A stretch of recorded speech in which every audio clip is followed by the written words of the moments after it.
just started gently stalking him. and the agent was like, "Oh, do you want to go see the room upstairs? There's free buffet." I was like, "Yeah, sold. Take me up there." She was like, $250,000 to get in. I'll pay £5 for a sandwich downstairs. So when he comes in, he was under like a cloth, and I was like, right, I need to prepare myself because when I remove this cloth, it's going to change my life forever.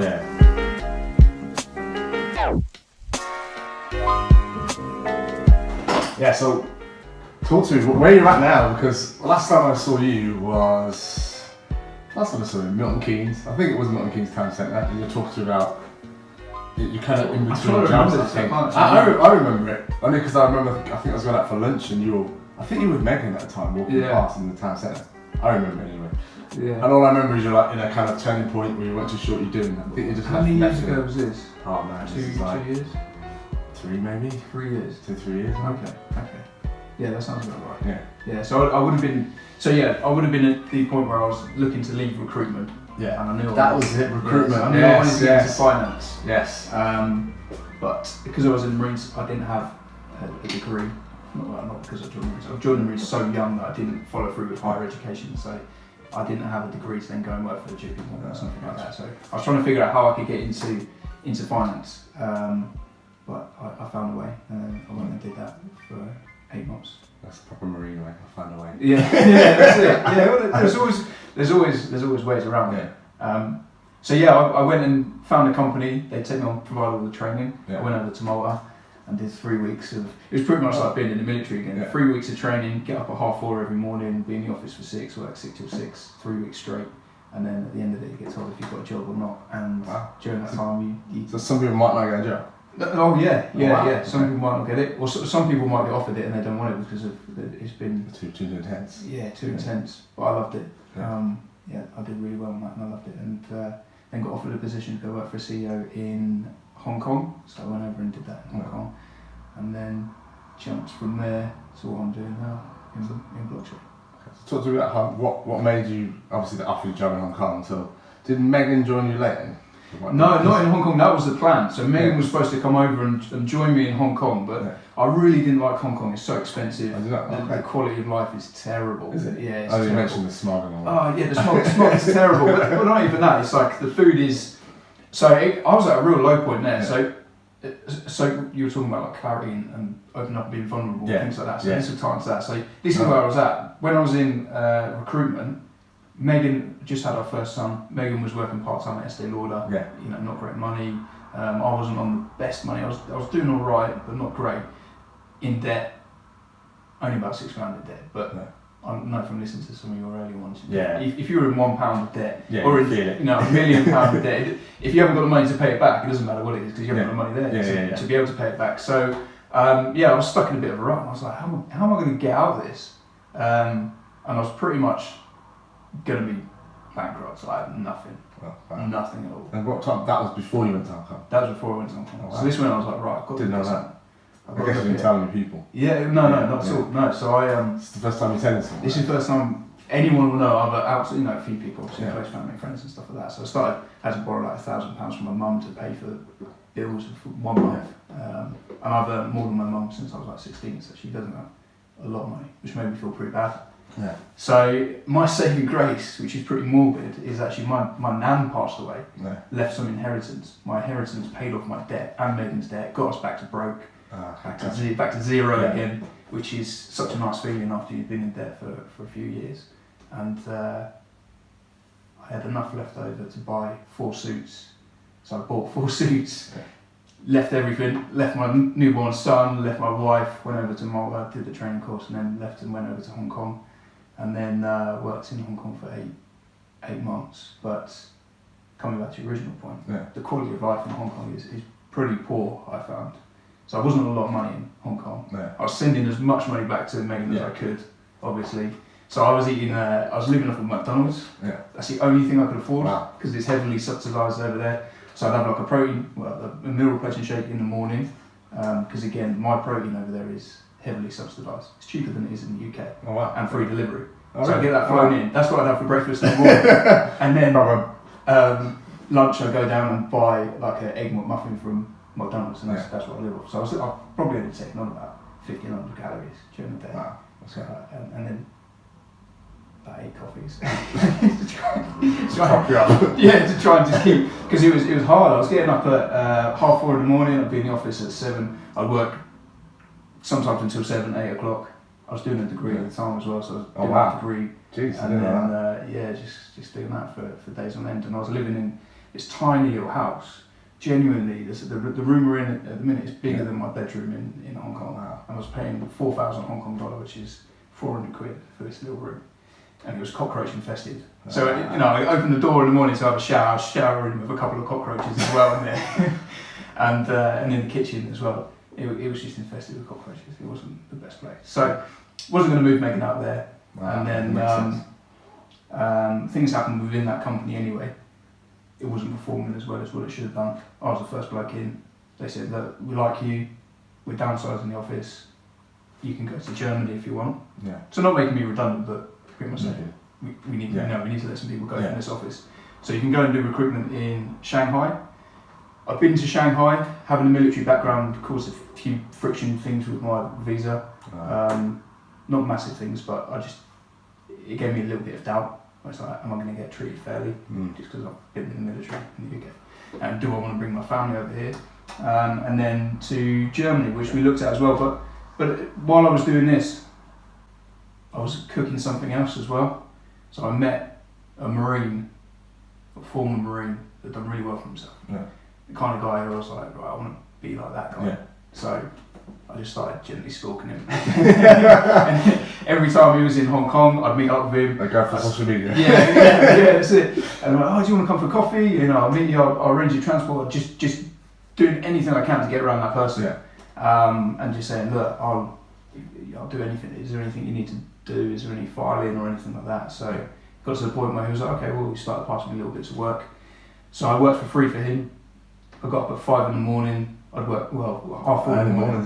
Yeah. So I'd get up at 4:30, have a shower with the cockroaches. 5 till 7, I'd work with this guy, just doing little bits here and there. And then I'd work 7 till 7 in Hong Kong in finance, and then 7 till 10, I would work for this guy again.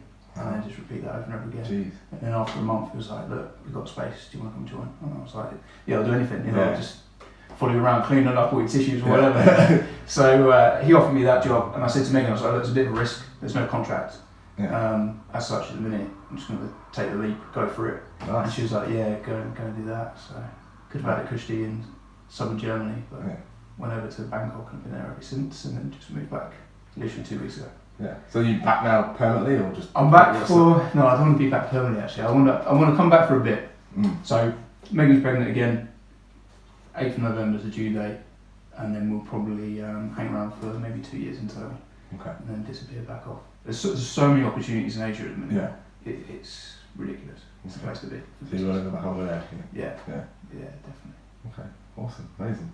That's crazy. So that's it. That's how I'm now here doing what I'm doing. I had a goal of becoming location free.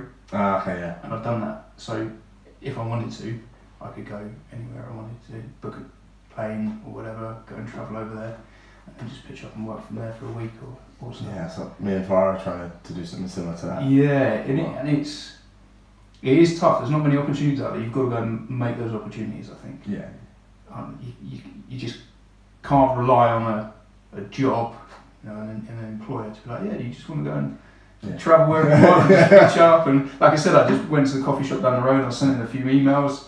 And I can do that now, which is really nice, especially going in the sun as well. Yeah. So I can just, when I move in Bangkok, our condominium have a swimming pool. So on my lunch break, if you guys want to go for a swim, just go take them for a swim, and then carry on working in the office. So now, what's your plan? When you're here for 2 years, then? Is it 2? So. Got any thoughts yet? Was it? Yeah, I've got a few things on the go. So I'm carrying on working with the company Dragon. So we're getting to the head where everything's coming together now. It's been a stressful couple of years getting everything to where it needs to be. When you're working within a startup, and especially a startup that's in the blockchain space, which is getting a lot of attention at the minute, a lot of scrutiny, or there's just a lot of press around it, a lot of hype. It's volatile. people don't really understand it. Yeah, it's hard. Like, I People asked think that. like dark arts or something.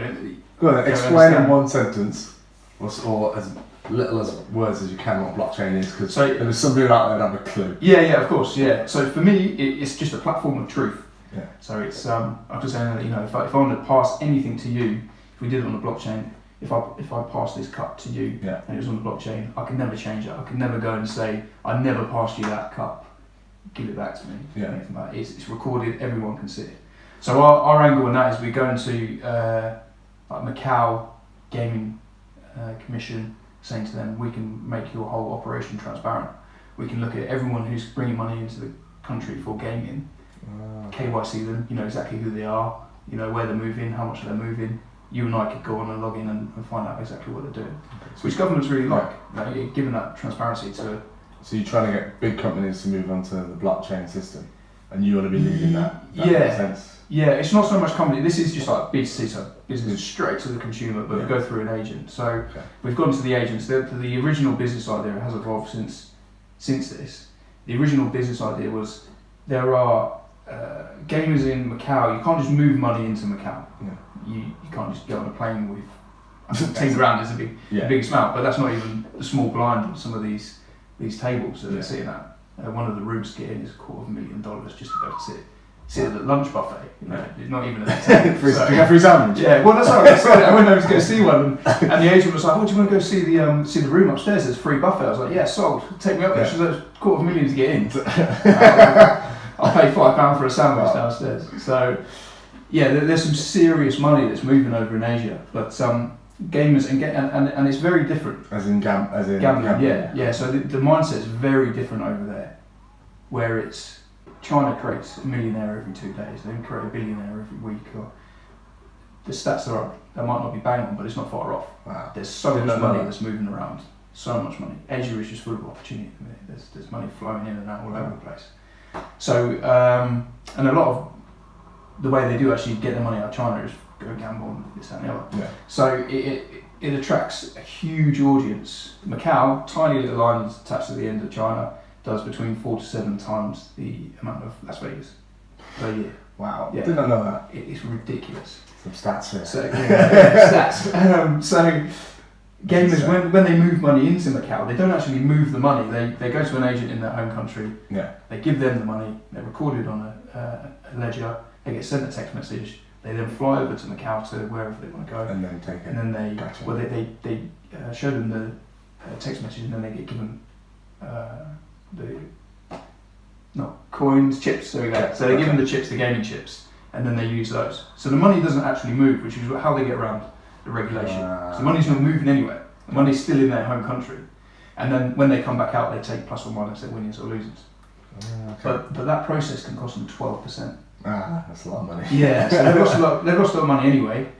We've reduced that to 0.5% in and out, so 1% in total. So they're saving like 90%. Yeah. So everyone's really keen on it. That's the business. We've then managed to open this up into a huge ecosystem of like esports, charities. Esports is massive. Oh, esports is ridiculous. Yeah. It's 74 billion, and 3/4 of that comes from Asia. Wow. It's Gaming's huge over there anyway, but yeah, in Korea it's ridiculous. We could have gone and go see. It's like going to see, maybe not Wimbledon, but there's big arenas now. It's ridiculous, huge. I don't know what the biggest arena is in the UK, but it's probably bigger than that. Jam-packed, 30,000 people watching someone play a computer game. And people think it's crazy, but it's exactly the same as watching someone play basketball, or football, golf. You're just watching someone do a sport. And that's how they see it. That is how they see it. These guys are athletes. Yeah. You know, they've got personal trainers. They've got under a nutrition plan. It's ridiculous. I had a meeting. I didn't know that bit. Oh no, that's true. Yeah, that's true. They are on a strict, I guess it is. mental diet and health diet and everything and fitness regime. It's they take it really seriously. I was in a meeting on Monday with I can't say too much because I'm under an NDA, but with a motorsports team, and their site, they have a personal trainer who's an F1 personal trainer. Oh wow. So he's with not only the physical race car drivers, but he's also with the virtual ones as well. Same program, because they found that there's transferable skills if someone's good at a video game, because it's simulated. Yeah, simulated. These things all move around. It's like being in the car. Yeah. There's actually transferable skills. You take someone from the simulator, put them into a real car, they won't do too bad. There are people that have beaten physical drivers just from having simulation experience. Yeah. So there's a lot of money getting pumped into it now. Yeah. So we're looking at how we can integrate that with the blockchain. One of the easiest things is like in-app purchases, because people are doing it anyway. If you go onto the Formula One app, racing app, you can buy like Formula One coins. So that's a virtual currency. So that's the same thing, and people are pretty familiar with that. So what we're talking about, why blockchain and people don't really understand it, it's just a foreign currency. Yeah. And you think of it as a foreign exchange. It's a bit more technical than that, but that's the best way to think about it. Yeah. And it's a virtual currency in the sense of if you go to a fun fair and you're like, right, I want to pay Tekken or whatever. Tekken 7's out now. Is it? I saw the other day, it's like Tekken. Alright. It was all over Bangkok when I was out there. Because trying to get Hugo on it, but he's not interested. Because like obviously they're playing Fortnite all the time now. Yeah. And they're like Tekken, yes, I'm ever play. Yeah, that's it. Bring back Pac-Man. Yeah. and Time Crisis. Oh yeah, I remember that shooting one. Yeah, that was it. Time Crisis. I remember that down at MK Lightning, down at the ice rink. Yeah. Going and playing down there. So it's the same thing. You go out to the cashier, you give them your coins, your fiat money, and then they give you tokens, and then you put them in the machine, you play. It's the same thing. Yeah. So getting people familiar with the process is interesting though, because I think of it as like, what is money really? It's just paper. Yeah, that's it. It's what value you give it. So if you give Bitcoin or blockchain or whatever a value, people are gonna treat it like it is. Even with money, even with government-backed money, which obviously, as you probably know, it's not backed by anything anymore. There's no gold standard. It's a currency because it floats. Yeah.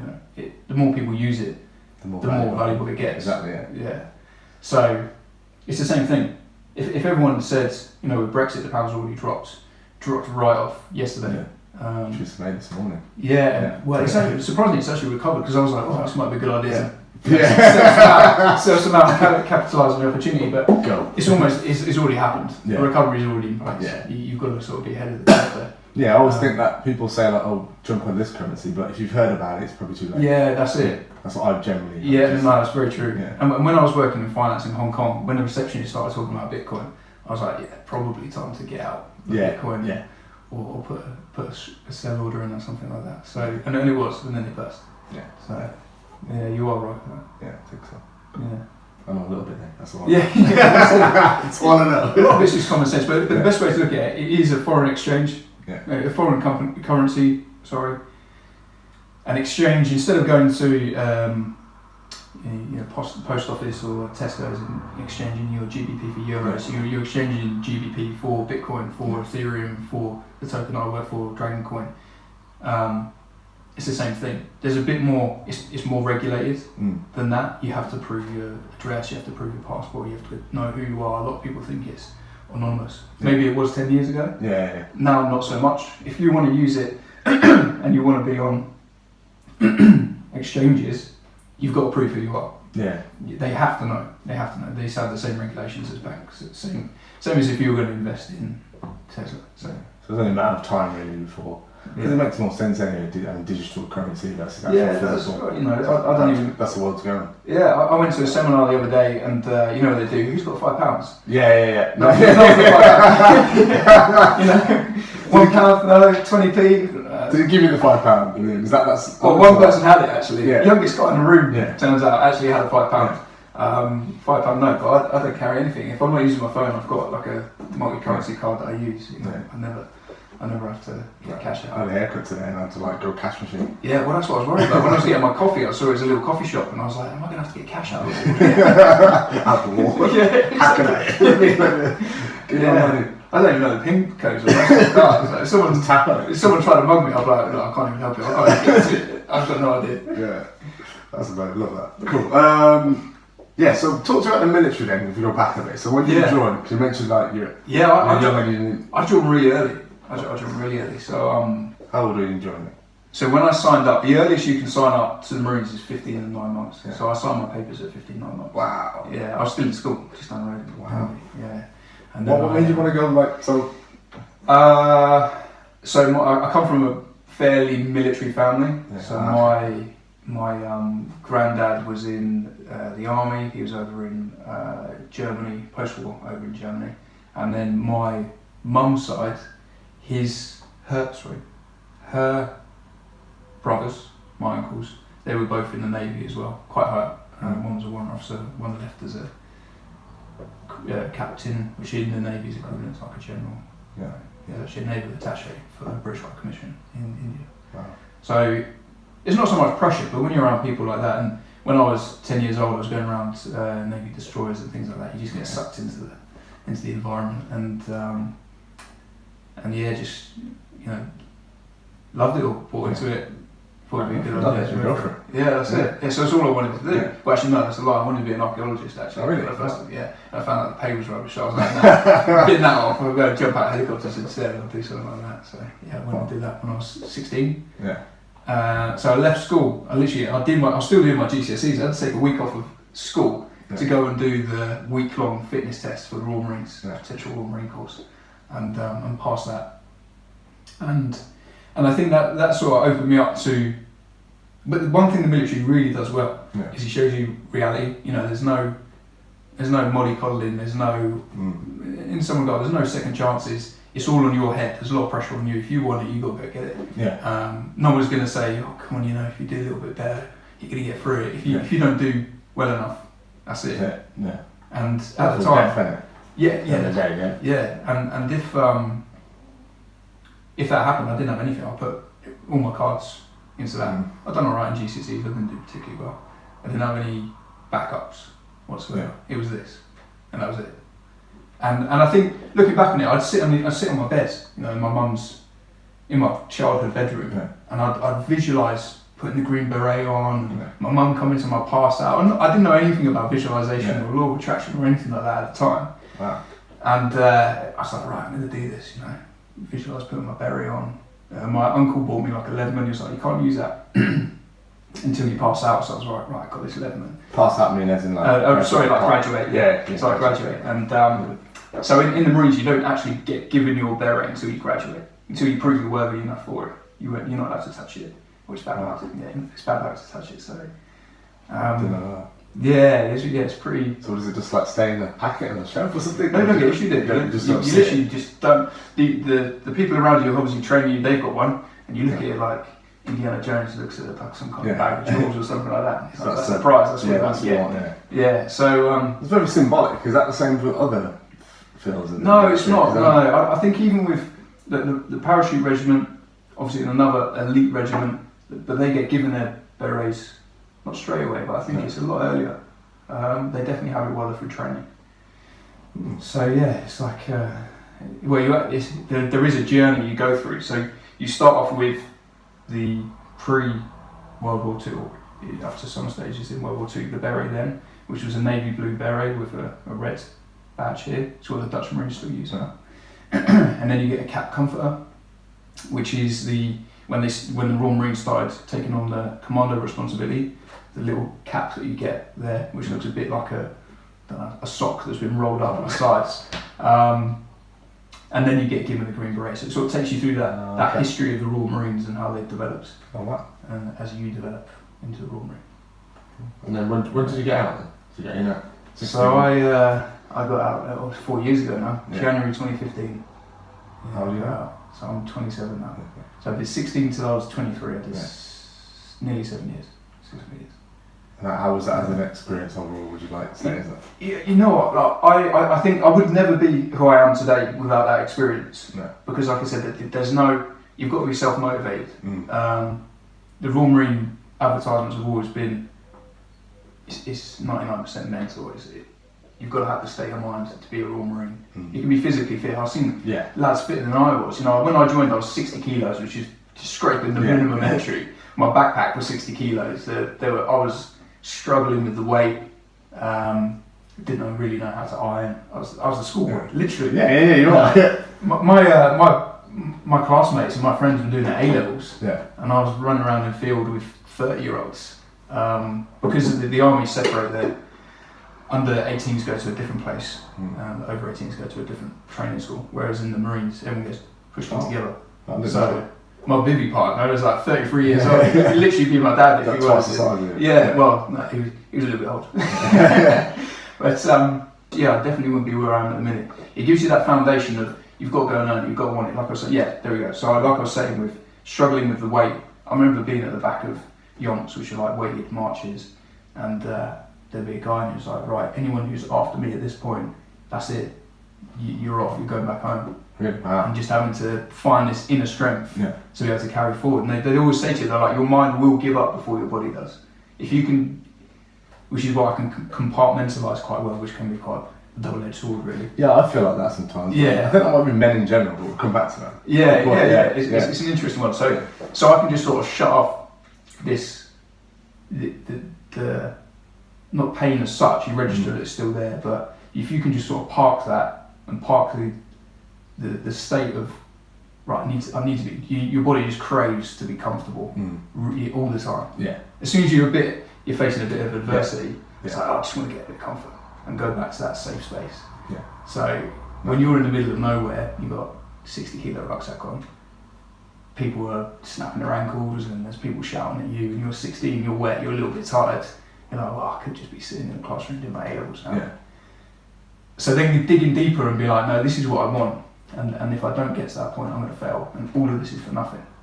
Your body does just take over, you go into autopilot and you can just push through, and you find just another level of mental resilience is what unlocks that. And once, like I was saying, once you've got that, you've got it, you don't lose that, you have it forever then. Yeah. And you know that, you know, if someone said to me, I still think I can do this now, if someone said to me, right, you got to run 30 miles, which is the final test, I'm like, yeah, I've done it already, I know I can do it, I can do it in 8 hours, I can do it across Dartmoor, I can do it in boots and a rucksack, and which doesn't play out if you're drunk and you're a mate's wedding and you think, I'll just run 27 miles back to Milton Keynes, and then I have to have your pregnant wife pick you up in a taxi.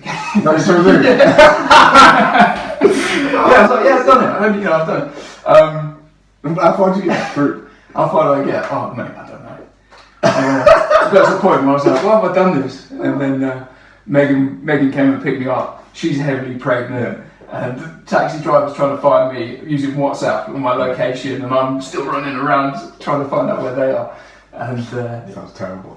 But it unlocks it. You know you could do it. You know, if anyone asked me to do it, I could do it. Yeah. And then it's not like, oh, I wonder if I could. It's like, no, I could do that. Yeah. I said that to friends sometimes, think I'm arrogant, but I think it's just confidence in you. Yeah, you've got to have confidence in yourself, and I think that I really enjoy that people. This is what I enjoyed about CrossFit. A lot of people just have such a negative opinion about CrossFit, but there's not many civilian situations where you can go and push yourself as far as you can in CrossFit, and then realise half of it's mental. You know, if you're doing burpees, you come to a point where you're like, I really don't want to do this. Yeah, you can slow down and start. Yeah, like, I really don't want to be where I am right now. You know, I don't want to be in this box getting thrashed. I could be doing anything. It's a Saturday, it's 6 o'clock in the morning. I could still be in bed. Yeah. And I think it's good to put yourself in that mental state where you're a little bit uncomfortable and a little bit averse, and you're feeling like, I just want to quit and go and do something, but not, and push through. You prove to yourself, and you unlock another little level of mental resilience. Yeah, I totally agree. I think that's artificially creating that. That's it. He's not lion chasing me. No, well, that's it, and that's what it would have been, obviously. And Joe Rogan says this. Someone was asking about depression. He said he creates his own hardship. So then he's always focused and he's always doing something, but he also knows, well, it's not as bad as this. Yeah. I could be worse. It could be worse. I could be in a film. Yeah, exactly. Yeah. Puts in perspective. He'll be stuck in the middle of a country lake. So I think there's two types of people when they come out of the military. I think if people can harness all of the good stuff that they've learned, the brotherhoods, the state of mind, the resilience that we're talking about, the good work ethics, the self-motivation and being able to self-reliance, to rely on yourself to be able to do whatever you need to do. You can use that and you can go and excel into anything that you put your mind to. That's why a lot of people get into business. They're all the attributes you need to be a good business person. Resilience is definitely one of them. 100% right. So, or you get people and it just crushes them, I think, and they look at all the negatives and they think about all of the bad times, and they think about all of the stressful situations, traumatic situations they've been put in, or they don't relate to civilian street, and they don't relate to civilians in general because they're so different, because they are so different in the experiences that they've had, that some people just don't get on with them, you know. How's that like? Yeah, how do you think the military supports that then? Does that or is it a case of, is it down to the individual? I think, or is it better? No. I don't think it should be down to the individual, because the individual doesn't, I don't think they know, unless they're self-aware of, and not many people can be self-aware in the military because they are institutionalised into that perspective. Yeah.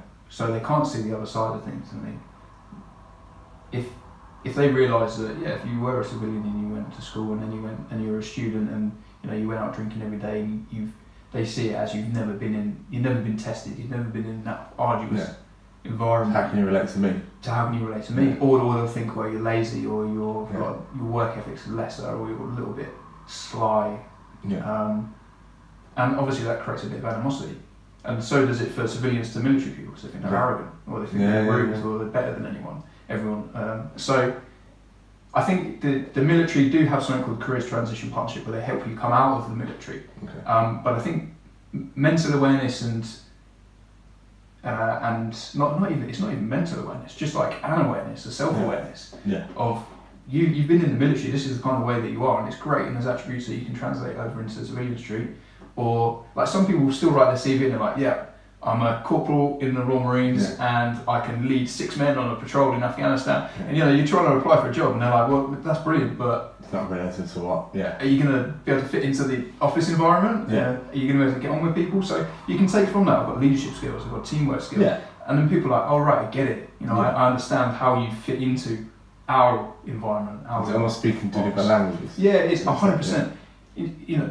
In a literal sense, that you have your own slang, you have your own way of speaking. Because you said a few words, but like, ooh. Oh yeah, I do that. I do that. Which is fine. But it's like when it's like CrossFit almost. You have set like a box. Yeah, exactly. Like boxes or thruster or hand wraps. Like, what the hell's all this stuff? And you sit on the board, you're like, when you first join, have a clear now, I get it. I still see it sometimes now when people abbreviate exercises. I'm like, what is that? Exactly. So it's a similar, it's language barrier, almost like burpee press and jump over bar or something like that. Like this big old acronym. So it's exactly the same. Exactly the same. So I think the military and there are a lot more, especially now, charities coming out of the woodwork from people like, and Milton is a big advocate. There's some that I've worked with, Save Our Soldier, and I can't remember all of them now, but like Combat Stress and Health for Heroes and things like that. Yeah, I've been Health for Heroes. The bigger ones don't necessarily give that personalised approach where you can sit with someone, because you can't sit with everyone. But I think there needs to be some kind of mental shift where this is how you attack the military, and this is how you attack Civvy Street, and you get that readjustment period and that retraining, so you can go and throw yourself and all those attributes and qualities you've learned in the military into Civilian Street. And do you think it's a case of some people just, I don't know, it's hard to say, but some people might just not make it. In real life. Some people just can't cope with life and things. And that's it. 100%. And I think there always will be people that just fall by the wayside. That's just the way it is. I think. It just always is. It's the same with crops. It's the same with people. Unfortunately, that's just part of it. Cool. Awesome. Thank you for sharing that bit. That's right. Should we get on with the? Got some questions here for you. Yeah. So we're going to start off with belief. So what do you think men's role is in society? Ooh. Straight in the deep end. It is. This is going to be tough. Men's role in society. Yeah. What do you think we fit in? I think. So it's something that I quite like. Is something that Jim Rohn says, and he says, "I'll look after me for you, and you look after you for me." Ooh. So I'll look after me for you, and you look after you for me. Got you. So, making sure that you're in good physical condition, good mental condition, financially stable, being a contributor to your family, your society, your community, your country. So for me, I think that's where, I think it can apply to anyone, men in particular.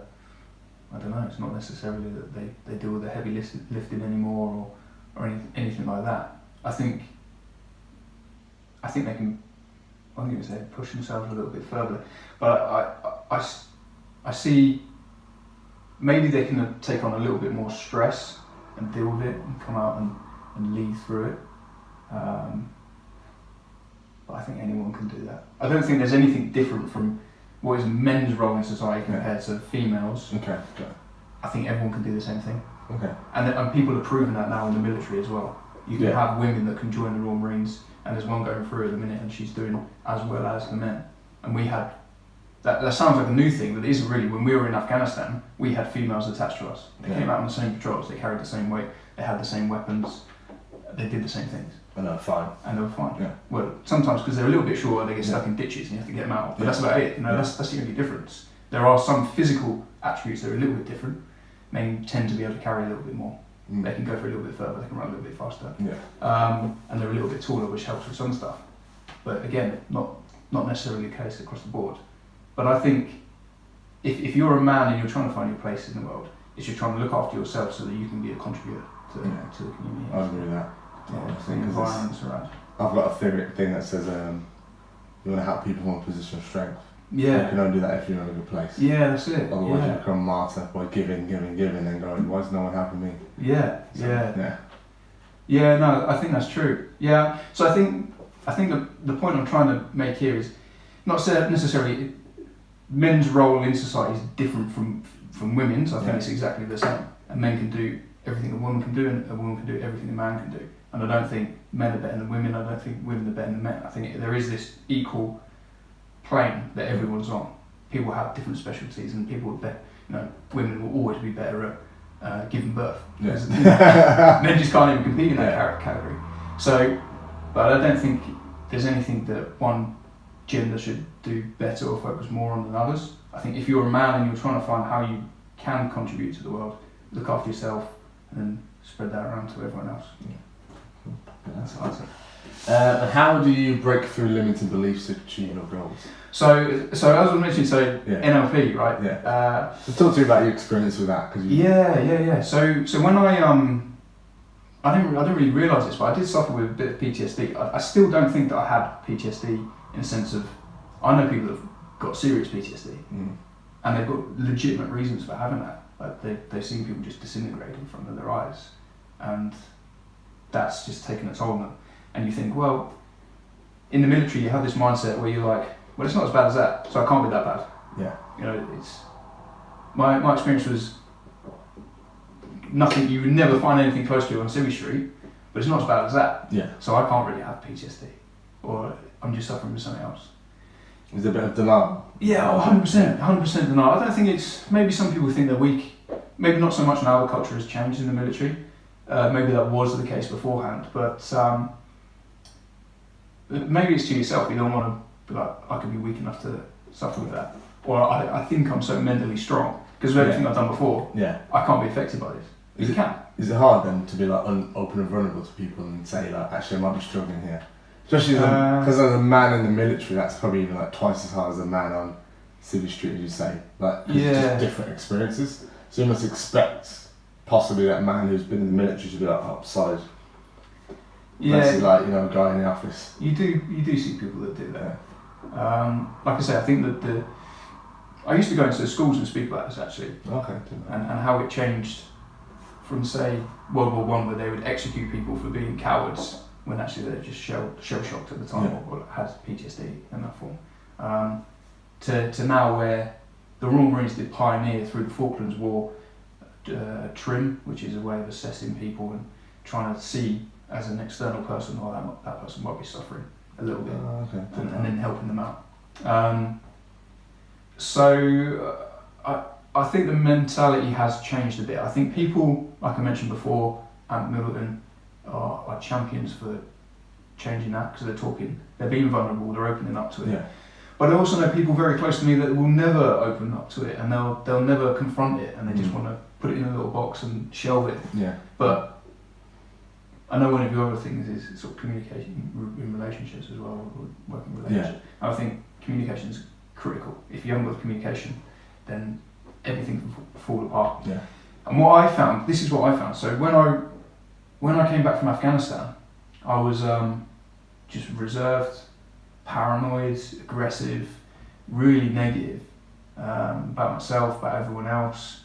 didn't really believe in myself. Mm. And I don't really know why. And I think what it is because you can't go back and say, well, this is how I think I should actually react to that incident or those incidents. And then this is how I am reacting. And there doesn't seem to be any correlation between the two. So it can't be PTSD. Yeah.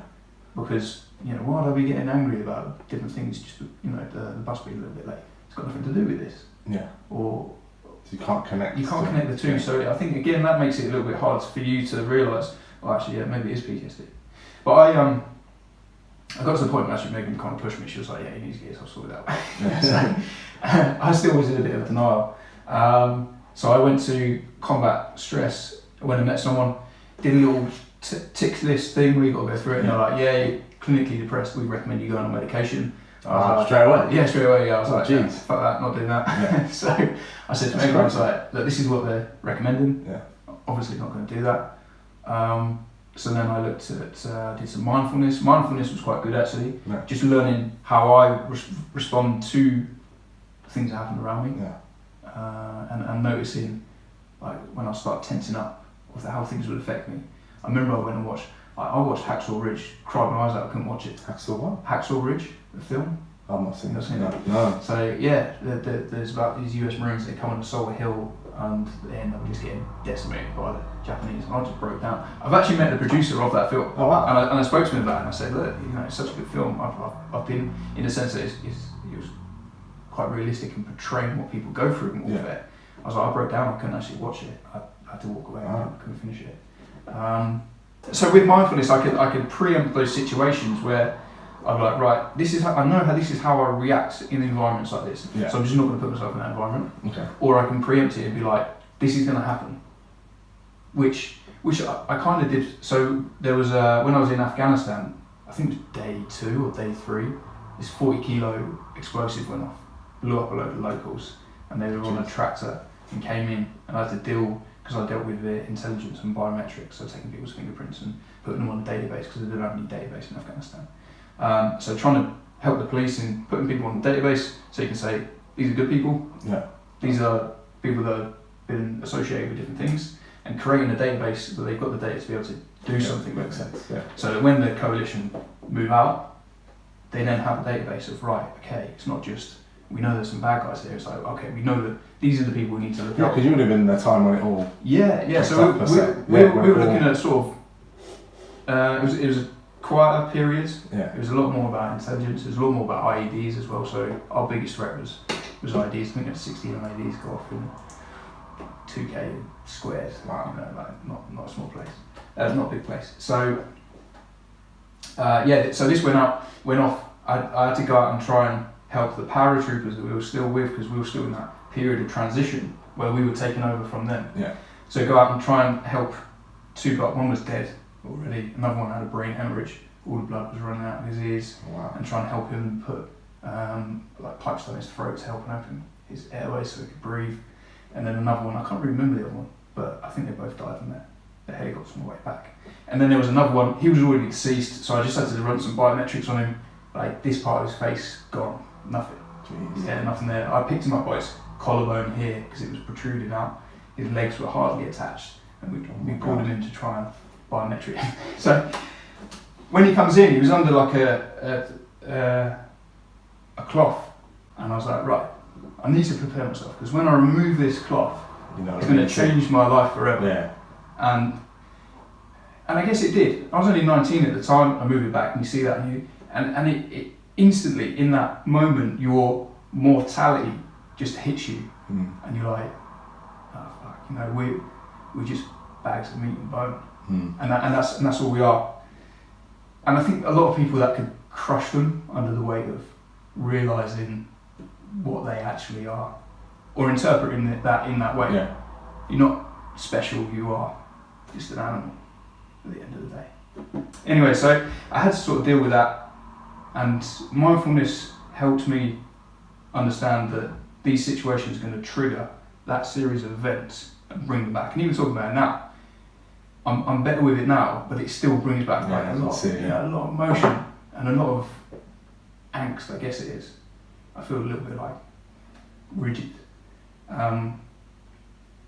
but I don't mind. But I don't mind talking about it. Yeah. I really don't, because there are a lot of positives that come back from that.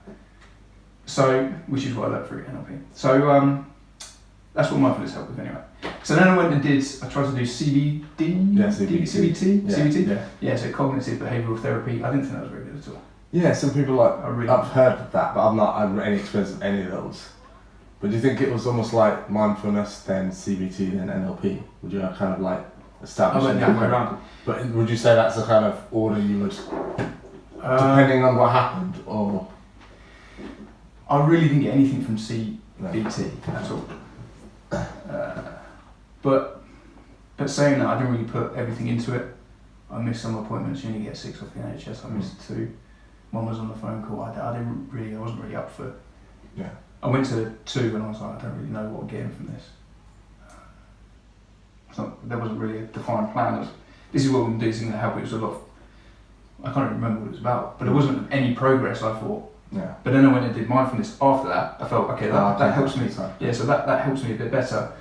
And then my wife went and did NLP, and that helped her with a lot of limited beliefs. And so I went along and I did an event, 2-day event, and on the second day, like, we had to confront an issue. So I was like, right, I'm just going to go in and confront whatever this is, because I still didn't recognise it as PTSD, or say it is PTSD. I said, I'm going to confront whatever this is. And it all came back, and I was like shaking, literally shaking. People were trying to comfort me, and it was, all this emotion was just building up, and I was just sat there just shaking. And what they do is timeline therapy, so they make you think about incidents. So there are a lot of incidents I could go back to. One of them is that incident where that IED went off. There are multiple other incidences. One of our colleagues got shot in the head. We weren't there for that, but you can hear it because it's such a small space. So you can hear the gunfight start and the firefight start. And you can hear, so when the explosions went off that did kill our friends or maim them, you heard it. So you hear it go off, and then you hear their name get read over the radio. And it's like, fuck, that's something I know. Yeah. And it's just down the road, I can see the plume of smoke that's coming up. So you go back to all those incidents, and you then associate them with good things. So you change your perspective of the incident. So it's no longer a negative incident. You go back and you think, well, I learned brotherhood, I learned first aid, I learned compassion, empathy, how to work as a team, how to deal with this situation, and you attach a load of positives that come from that. Yeah. So when you do think about, that's why I don't know what I'm talking about now, because when I think about that incident again, there are positive takeaways from it. It's not now a purely negative, obviously you can't say it's a good thing, but it's no longer just a purely negative incident. There are positives that come from it as well. Yeah. So NLP was, I think for me, the breakthrough for dealing with limiting beliefs, because a lot of limiting beliefs came from that. Totally. I was quite happy just being in the middle. I didn't really want to be the best at something. Yeah. But that helps me sort of get over that. I don't know why, but I got through that. And I was like, no, I want to do the best. I want to do the best I can. Be the best person I can. Yeah. For myself. And do that. So yeah, that's what helped me. It was quite a long answer, but... No, it's the answer. Yeah. Thank you for sharing, I appreciate that. Yeah, that's all right. Yeah, thank you. And a lot of people will appreciate you sharing that as well, definitely, especially men. Yeah, I think this is why we've got to share it. We've got to talk about communication, you've got to get it out there. I think people can definitely just feel like I'm the only one that's going through this. Yeah, totally. Not true. Yeah, really not true. Especially in the UK, there are people, not just in the UK, but around the world, situations are a lot worse than what ours are. They go through it every day. Yeah. So there's always someone else that's been through it or going through it. And what's been your biggest challenge right now? Well, actually, no. So my biggest challenge right now is work-life balance. Okay. For me, that's my biggest challenge. Because I can be a workaholic and I just get into the zone. I'm just going to work, and then trying to balance it between my wife and then my son as well, or just try and get the balance between my son and my wife right, and then work fitting that in as well. So just trying to balance all three of those aspects of my life is a challenge. I don't know if I'm quite there yet with it all. I think there's always a work in progress. Yeah. I think you're never going to arrive soon, go right, I'm done, I'm here. Yeah, that's it. It changes all the time, right? Yeah.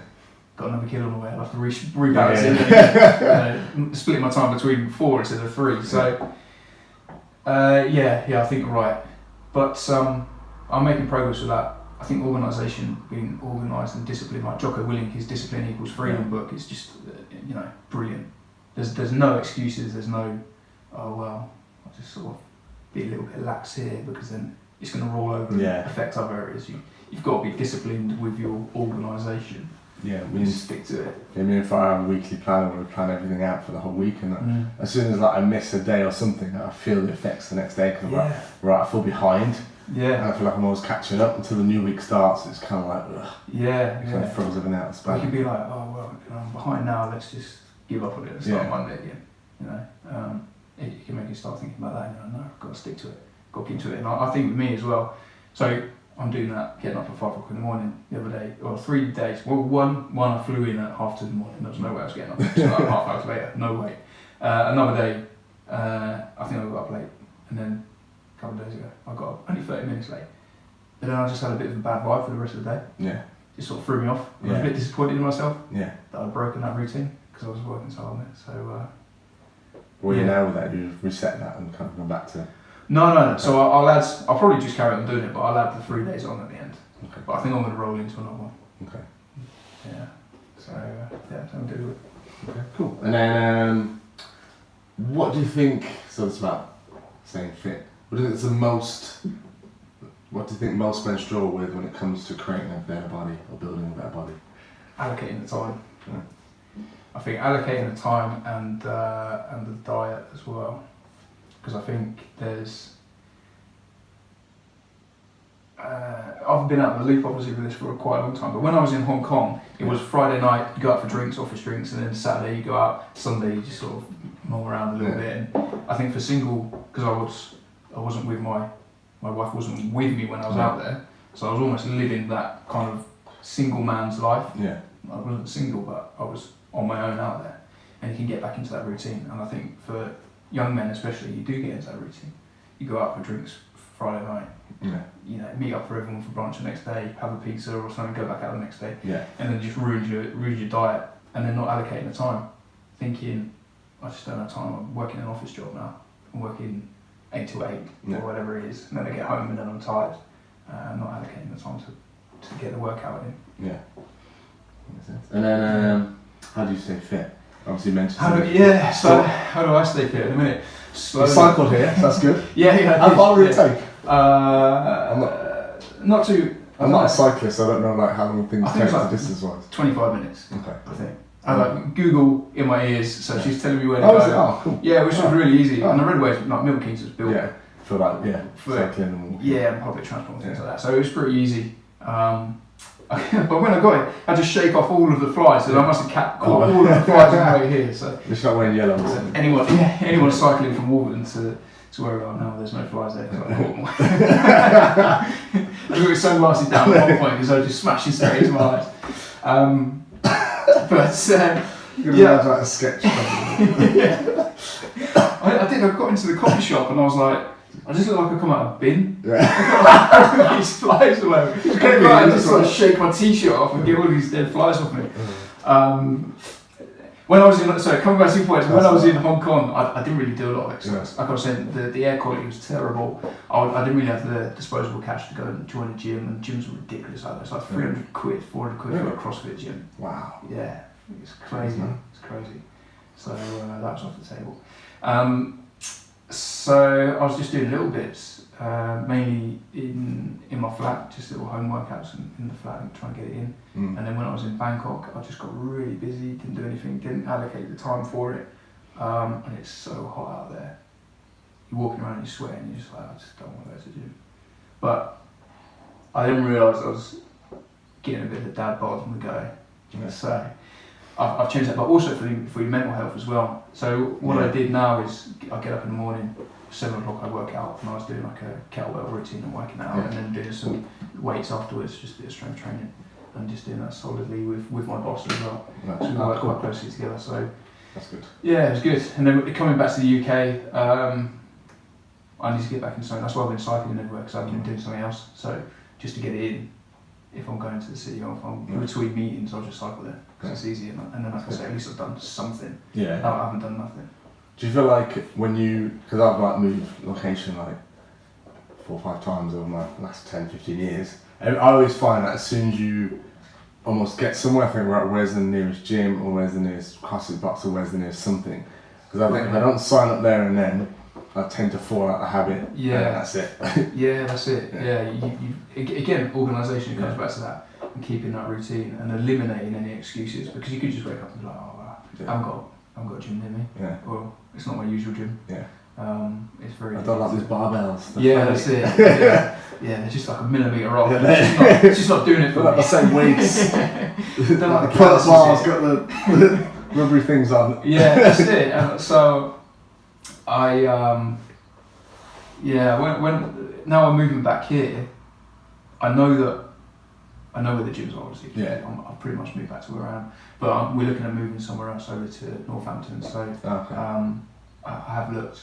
There's a big park next to where we're going to move to, and there's a few gyms around there. So it is a big thing, I think, to keep that routine and keep it as regular as what it would have been when you were settled. Yeah. But I find, because I travel a lot as well, so that's why I've had to download apps like Freeletics, which I wasn't blown away by. Yeah. And it's called Freeletics. Freeletics. Freeletics. Not free. Okay. Is it that right? The irony. And then something called Kettlebell as well, which just says Kettlebell Circuit. Yeah. So I travel a lot. I travelled like 40,000 miles last year, and I think I've done about 10,000 this year already. And a lot of hotels and a lot of different cities, and a lot of getting used to this, that, and the other, and feeling tired and jet lag. So when I was in, this is how I'm not the only one that has that situation. It's not a problem, but I'm not the only one that has that situation. I think you just got to get good at a basic workout that you can do anyway. Yeah. You've got to find something that works for you. If you go down in Bangkok, you can go pick up 5 litres of water for 80p. You've got 5 litre kettlebell, right? Or whatever. So the CEO, when I worked at a finance company, he used to leave. He's in a bit of a different situation. He used to leave kettlebells in every hotel that he stayed in around the world, and he was staying in the same ones. So when he flew into Hong Kong, he'd go to the same hotel, they'd have his kettlebell storage. I'm betting him a kettlebell. That's it, yeah. He's like 65 years old, so it's like, well, if he's doing it, I can do it. And he get up in the morning, he gets up at 2 o'clock GMT, wherever he is in the world. Oh wow. Wherever That's he dedication. is. So it doesn't change, I don't know if he suffers with jet lag with that, I don't know. But he'd get up at 2 a.m. GMT anywhere, and then just crack a kettlebell workout. And you're Nice, like it. I'm a third of his age, I haven't got an excuse, I just got to get on with it. Yeah, one of our oldest clients is 78. So that's it. I'm thinking, yeah, that's it. Yeah, if they can do it, you can. It really does take away that excuse, doesn't it? Yeah. You've got nothing there. Got no comebacks. As I said, you've got no comebacks. Cool. And then, also, what has been your best and worst experience and why, in terms of like fitness and? Worst experience.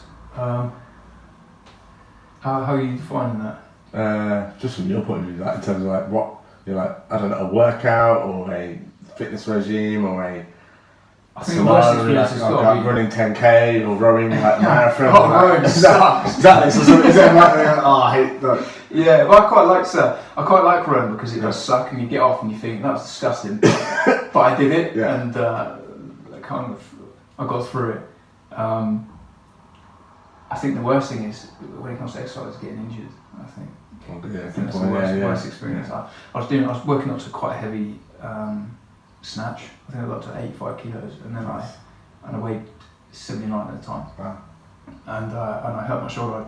I tore my bicep head, my right shoulder, and it just put me out of action. And that was like devastating because you're on this really good path. You're really committed. You're dedicated. You're progressing, and you can see the progression. You know, it's all coming to fruition, and then you get injured, and you're like, what am I going to do? You've got to go all the way back down again. You've got to do the rehab. Then you've got to scale it back up again just to get to back to where you were, and then just hope you don't get injured so that you can progress further.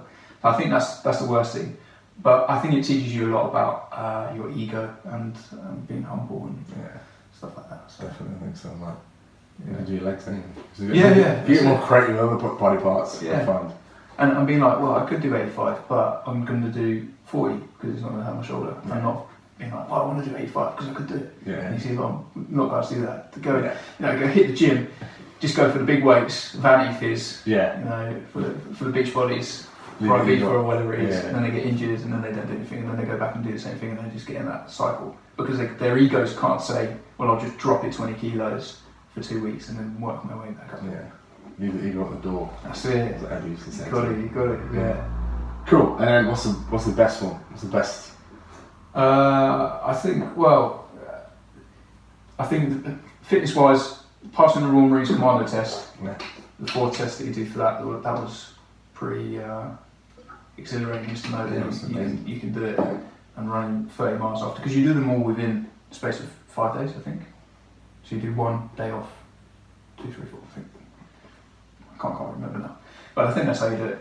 So there are 3 back-to-back really tough tests, and again, just proving to your body that it can do that, it can be put through that much. Yeah. I mean, Eddie Izzard ran 27 marathons in 27 days. That was something ridiculous. And never ran before. And he was training for the first 10 marathons. Ridiculous. So I think you get to learn a lot about your body again and your limits that you can push yourself to, and have that benchmark that you can use. I think the second one was probably competing in the CrossFit Games. That was good. Again, because it was a similar sort of mental challenge. In the open, yeah. Great. Yeah, not yeah, I thought I was like, did you go to the wrist games? thrown in at the front. I thought I was in there. Did you go to the games? I didn't mention it. No. I kind of thought you mentioned it. No way, not at all. No, in the open. Yeah. In the open. Because I've been with you. Yeah, that's it. So 16.5 or 15.5, whatever it was. Yeah, that's pretty good. Because again, it's over 4 weeks, right? Isn't it? 5. 5 weeks. Yeah, every so week. 5 weeks of being like, right, at the end of this week, I'm going to go and do this. And I think I remember getting like maybe the 4th week. Maybe that's why I think it's 4, because I just like forget everything after that. I've been doing this for 4 weeks. We've been doing it for a month now, and I've still got 1 more to go. Yeah. So that's quite good. Again, for being a civilian, very hard to find that situation. So it's a great thing to go into. So that's my second one. Awesome, good. And how do you nourish your body? So what are you currently eating? How generally do you eat? Again, because I travel, living off of McDonald's for a year. Yeah. Not great. How was that for like your mental state, and how did you feel your body feel? Do you feel sluggish and slow, or do you feel like I'm okay? Because you banked a lot of fitness, or what was your... That's what I was wondering whether I banked it, but I don't know if I believe in that. I didn't feel as bad as what I thought I would. I knew what I was doing the whole time, but I didn't have a choice. I literally couldn't afford to eat anything. I lived off of like £5 a day. Yeah. So split between 2 burgers. That was it. That's all I had. So I was expecting to feel sluggish. I was expecting all of these things. It wasn't as bad as what I thought, but it wasn't great. I could tell when I went back for the weekends and I was back in Milton Keynes. Vegetables in Asia is quite expensive as well. Oh wow. To eat a Western diet in Asia can be quite pricey. So you have to mix it up. You have to learn to cook new things and how to adjust and things like that. So when I came back to the UK and I was eating chicken, sweet potato and salad again, I could notice the benefits, definitely. Drinking more water. 100%. It does, and like I say, it does lift that fog, that brain fog. You can just lift it and you just feel you've got much more energy, you're more clear, you're more focused, you can operate a bit better. You're putting BP ultimate in, you're operating a lot better. Good stuff. That's it, good stuff. Cool. So how about the moment then? So you're back in the UK, is it back to like eating good things? And... Yeah, it is. Bangkok's a bit different because you can eat a lot of street food out there. And that's good street food. Yeah, you're eating rice and chicken all day. Fine. Which is, there's a lot of sugar in the sauces, so you have to be a bit mindful about that. But you're just eating rice and chicken. Or rice and pork. Pork is a big thing, but I'm not a big fan of pork. But so just eating that, which is fine. Yeah. But then it's like business meetings, go out for steak and burgers and this and that, and I'm flying around eating aeroplane food, and then I'm back in Hong Kong and don't know what I'm eating in Hong Kong, so I normally pick up whatever's convenient. Not back into McDonald's, not that bad, but whatever's convenient, so in a restaurant and things like that. So it's been a challenge, and I think a lot of people that do travel, that are in business and internationally, doing business internationally, but they do travel, they do suffer with that. Mm. So I think it's just being about being mindful. And I mean, if you go on the Tim Ferriss website and you search Hong Kong places to eat, he's got a list of places that you can go and eat. Oh, okay. So there is resources out there. I think you just got to do a bit of prior planning and organise it. So in the UK, I'm just back on usual thing. It's easy. Yeah. Yeah, you're not paying like £5 for a bag of salad. Really? Oh yeah. She's like, don't really want that spinach that much. Makes sense. And what's your definition of I guess I'm asking probably the wrong person here, but what's your definition of a healthy meal? And what's your favourite sneaky treat? I can eat pizza all day long. Is it pizza? Yeah, I love pizza. I love pizza. Any particular toppings on it, or just not bothered? I'm big into the Hawaiian at the minute. Right. It used to be meat feast. So people used to say that we'll go follow Craig Ritchie and says pineapple on pizza's wrong, but I don't mind that. I don't understand Yeah, some people hate it. Yeah, when it's coming around, I was so confused. I was like, I've always had pineapple on my pizza. Same. When has that ever been an issue? Yeah. But I think it offends New Yorkers, doesn't it? Does it? I think, Really? Why? I don't know. One of our brokers that we work with in Hong Kong, he's a Puerto Rican, but he moved to New York. He used to work on Wall Street. He used to manage like 400 traders on Wall Street. And he knows how to eat, we'll put it that way. Yeah. So he used to take me to it's all you can eat rotisseries. Yeah. Brazilian rotisserie. Yeah. Is that right? Yeah. So all you can eat, just bring all of this food and just tuck it away. And I asked him about it because I was like, I'm seeing all this. Pineapple's getting a bit hate at the minute. Yeah. I quite like a bit of pineapple. And he said, yeah, it's just in New York. That's not how you make a pizza. He said you get away with it. Oh. He's like, get away with it in Cali, but you can't get away with it in New York. I think someone would literally take the pizza out of your hand and throw it in the bin. Yeah. I'm tempted now if I ever go to New York just to order. I don't think you could. I generally don't think you can. Just cut my own pineapple. Yeah. Bring your own, snipping it up, little tin, crack it open. I brought my own pineapple rings. That was a thing. I don't know, Google that. Okay. And what's your definition of a healthy meal then? Do you ever think back to your personal training days and things like? Yeah. Do you ever think, alright, this is the plan I'm gonna do, or this is like the food I'm gonna eat, or counting macros? You just not stressed about that anymore. Not as much. I used to be really strict with it, and I was, calorie counting this, that, and the other, and everything. I think, but because I've done that, I think I can generally, I can look at an egg and be like, all right, okay, medium size egg's got 6 grams of protein in it. Yeah. I know these sort of things. Gotcha. And tin of tuna's got 23 grams or whatever it is. I can look at things and I can make a rough estimate of what's on my plate in front of me. Yeah, which is good enough. Yeah. And if you can do that, and you can go into a restaurant and you can look at it and you can think, okay, I'm going to get this much nutrition from this meal, and you can weigh it up. I'm quite a logical person, so I can kind of weigh it up in my head. That's all I do, really. Yeah, I agree. I'm the same. Like it's almost like the Matrix, I think. Yeah. At the end, you're like, okay, this is. Yeah. But for other people who don't know that, it's very hard to like, what is this on my plate? Yeah. For people obviously Just looking at numbers. Yeah. So that's what I do. Cool. And then, what is your view about being open and honest? You kind of touched on that a little bit. I don't think people are doing it enough. I think it goes for everything. I think there is old school, old fashioned manly men don't talk about anything. Really stone cold, just have a bit of banter and that's about it. Yeah. I think that's dying out a little bit more. And I think it should be, because you're not going to progress. But I wonder if it's bigger than that. I wonder if what I've found, because I've travelled a little bit now. Yeah. And then you look at Britain as a society, and people are quite negative anyway. Yeah. Culturally. Yeah. Really negative. Like I was in a cafe down there, and people complaining about this, that, and the other. That was their conversation. Their conversation was going from one negative topic to another. Who can talk about the most negative thing? Or did you hear about this negative thing that happened? Oh, this happened to And it's just, what are you getting from that? Yeah.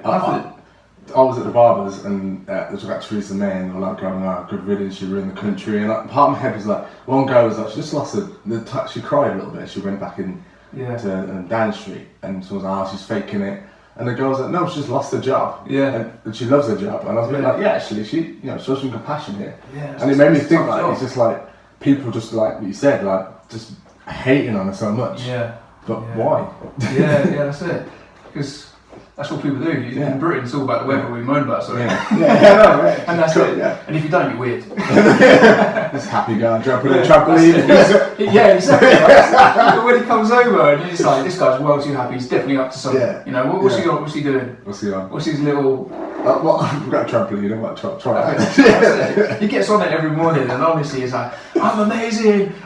He's shouting, and the police get called around. I think he's fighting. In a minute, he has to explain he's on the trampoline. That's some fun. Open and run, what we're going with. So you mentioned about being a cafe in Britain. So what other men in the world? What's your view on that? People are just a lot more happier. Yeah. Especially in Bangkok. You know, it's called the land of smiles for a reason. Is it? I don't know. Yeah, people just if you smile at someone in the street, they'll smile back to you. Or they'll probably smile at you first. It's not uncommon. Or you know, you can get talking to someone. Like when I was over there, something I've really learned, and this would digress a little bit, but it's about giving value to people that you're around, you know, and going in without an agenda, not going in with an ego of like, this is me and I'm great at this and that, and just going in and be like, how can I give this much value to people, or what value can I add to people that are in this room, and how can I help people? And I've learned that a lot from my current boss now. He's like a mentor of mine, and that's what he does. The most connected bloke I've ever met. Like he knows. He introduced me to that film producer for Hacksaw Ridge. We're getting invites to his £10 million yacht that's just parked in Phuket while he's building a temporary house to build another house. You know, from him just giving value to people and being like, how can I help you? He's opened him up to this higher echelon of networking, because negative people, I haven't met anywhere yet a negative and really successful person. Yeah, you struggle to find that. You struggle to find it. So you're almost confining yourself to this status of, obviously success is relative, but getting to where you can travel around, or you can afford what you want, or you've got really good family, you've got really good friends, you almost segregate yourself from that, from not just being nice to people and not being a friendly person or a positive person to hang around.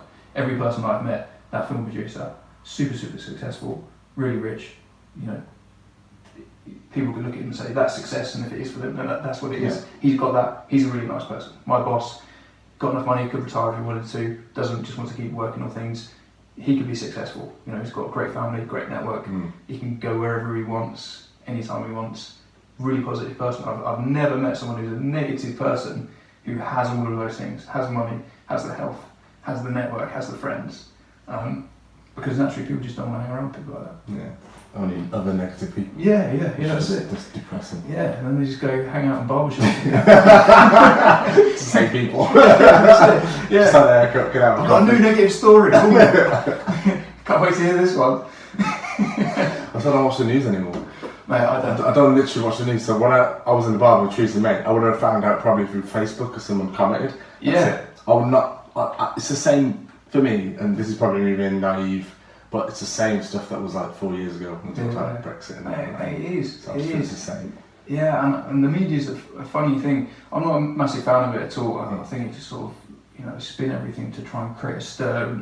It's a business at the end of the day. Yeah, trying to sell papers or media or the news or whatever. Yeah, exactly. But unlike any other business, it actually has an effect on people's perspective on life. Yeah, totally. And people will be like, well, that is the way it is because the news told me that it's this way. And it really isn't. No, it's not. It's not. Like when I was in the UK, so if I watch the news, I watch business news because it's very like deadpan, matter of fact. This is what's happened. Numbers. Okay, great. I can take away the facts, literally the facts from that because they're numerical. You know? Yeah.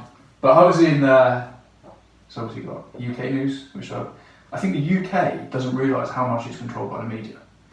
Yeah, because Darren Brown did an experiment on, someone told me, on Netflix. Right. Where he took, I don't know which country he's in, I'm assuming it's the UK, but he took a group of people and through a series of tests, I've not watched it yet, but so I'm hearing it second hand, but he could tell the audience what they were thinking or going to do next or something.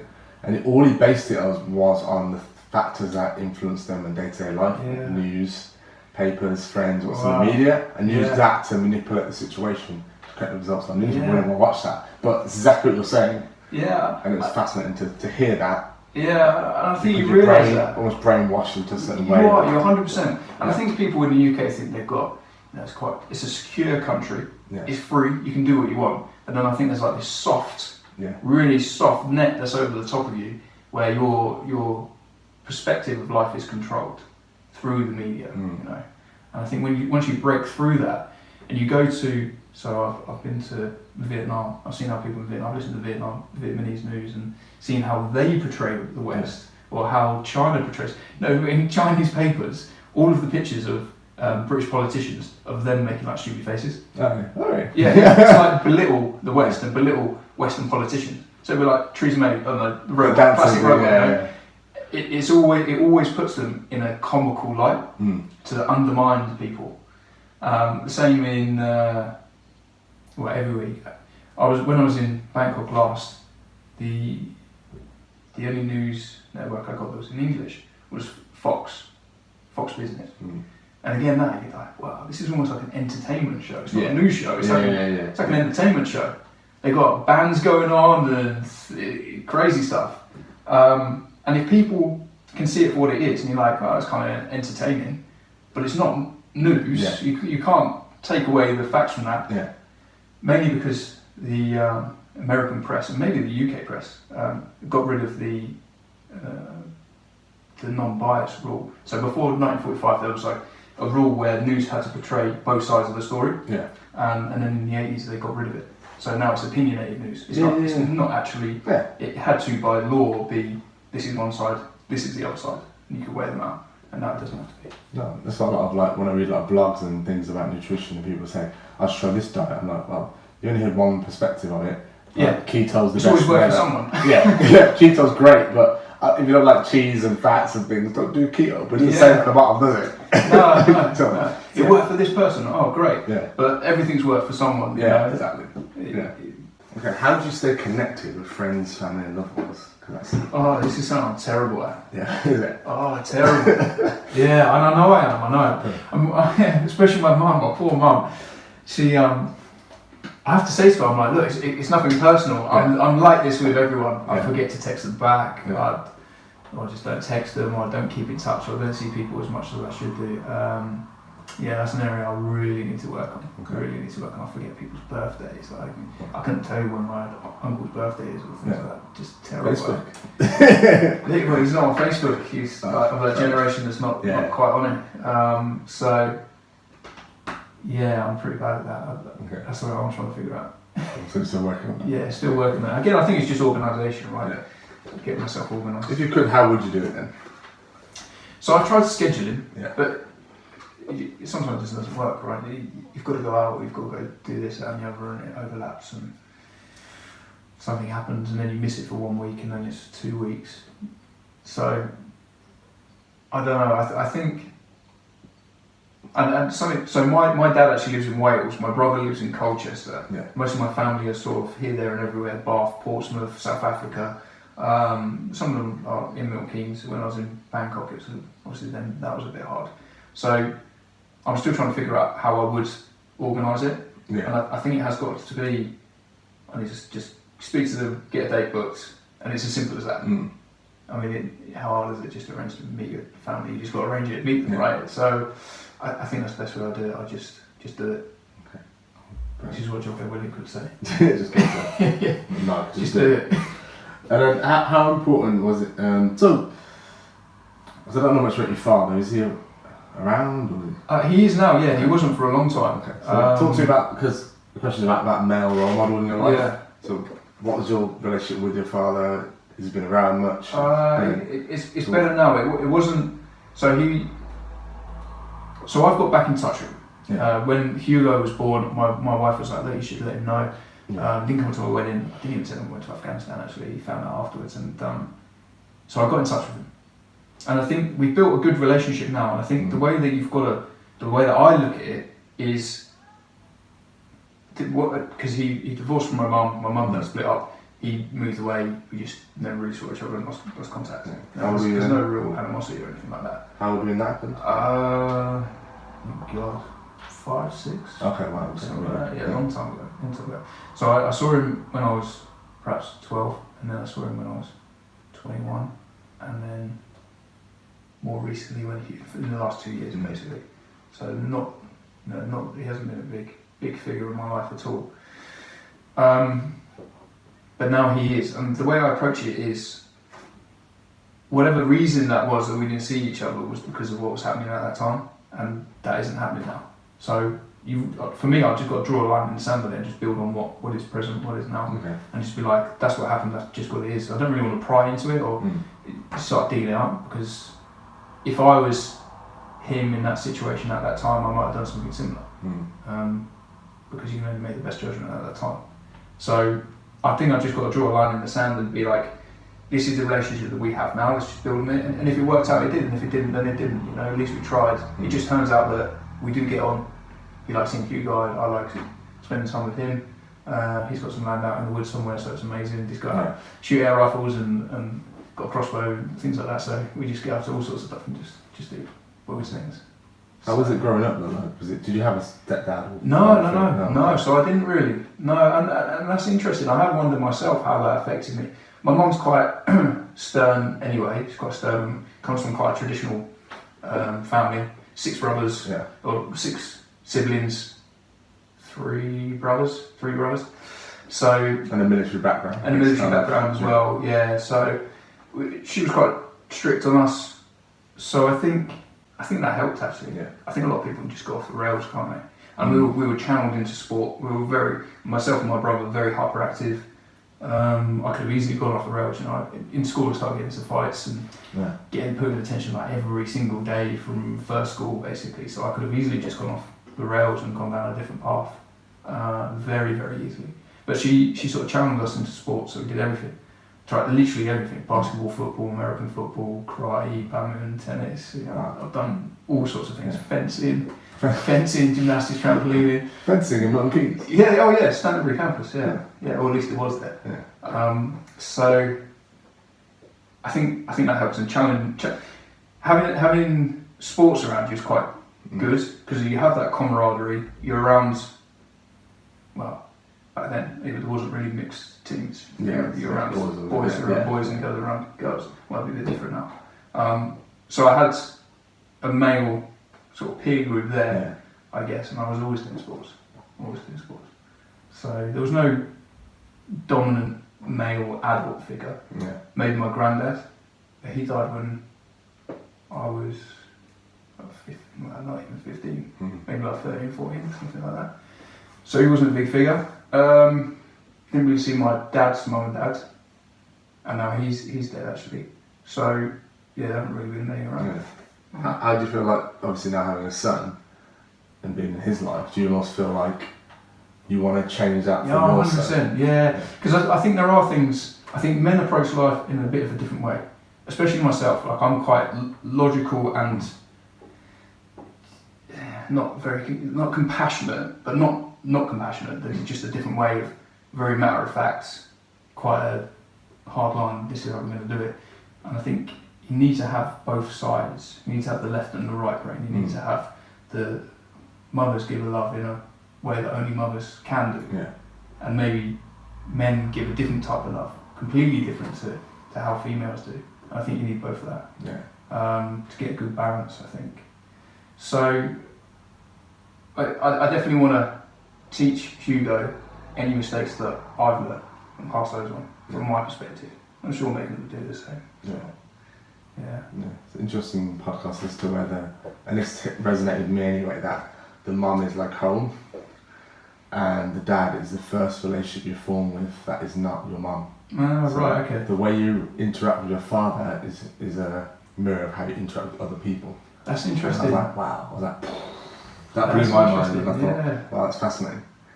Like I said, with Hugo getting a bit older now, I feel like I'm building a friend. Yeah. Not just, obviously I need to be a parent. Yeah. I'm not going to be like, you know, friend, parent. It doesn't work. You've got yeah, exactly. Yeah. Don't worry about the maths. I think you have to be a parent, 100%. But I feel like I'm building a bit of a friend there as well, which is nice. Yeah. I'm interested to see as it grows up how he interacts with the people. Yeah, I'm interested now as well to see that. Yeah, because I think from my perspective, because I didn't have that male influence growing up, maybe I was a little, like I didn't understand banter, like men's banter. just didn't get it. Yeah. At all. So maybe in the last 5 years I've actually grasped and understood. And I think there are a few things you miss out on. Not forever, you can catch up with them and you naturally learn them, but maybe you're just a bit of a late learner with things like that, the way that men interact with one another. And especially Brits as well, because if you're friends with someone, you're probably going to just slag them off and that's just the way that you interact with your friends. You take the mickey out of them, you have that banter with them, and you do. But if you don't understand that, you can take a bit of offence to it, I think. So that's how men communicate without trying to express feelings. Exactly, yeah. So just like, hey, and then, I like you because I tell you that I hate you. Yeah, exactly, pretty much.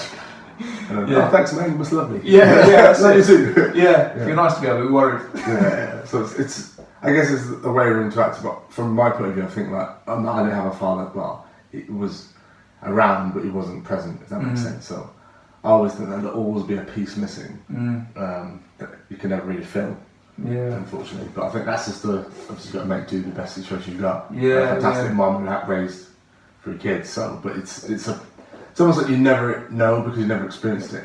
Yeah, so yeah. So you don't know the You don't know what you're missing out on. Yeah, I guess. Yeah. But I think it's only now that I've got a son. Yeah. And the same with you, right? Yeah. So now that there are children around and you see how you interact with them and things you do, like Hugo won't let Megan play in the sandpit with her or play football. Like he's like, no. But if he gets hurt, I can't deal with it. Yeah. He pushes me out of the way straight to Megan. Yeah. But if he wants to play football in the back garden, it's not Megan, it's me he'll come to. So it's interesting the way that kids do that, and it's interesting seeing it now because maybe I was like, oh well. The thing about my mum didn't, because she was so busy. Yeah. I still don't know how she managed to. I think that. And you raised. Well, I think women are just they have this level of resilience when it comes to kids and parenting and mothers. Yes. I couldn't do it. No way. I look at my mum. She had 3 kids, I think 2 jobs, and then doing a diploma. I was like, how do you even? What time do you get up? I don't get it. Yeah, I totally agree.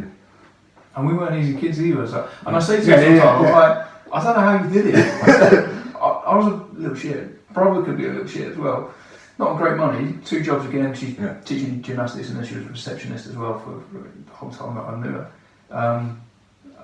Just how crazy. Yeah, a lot of respect.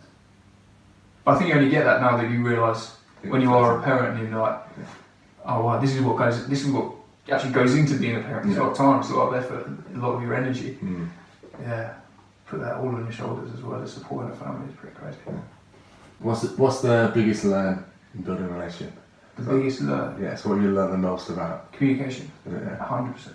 Yeah. So me and Megan actually broke up for maybe 6 months in 2012. Partly because I come back from the Marines and didn't deal with the issues that I had from that.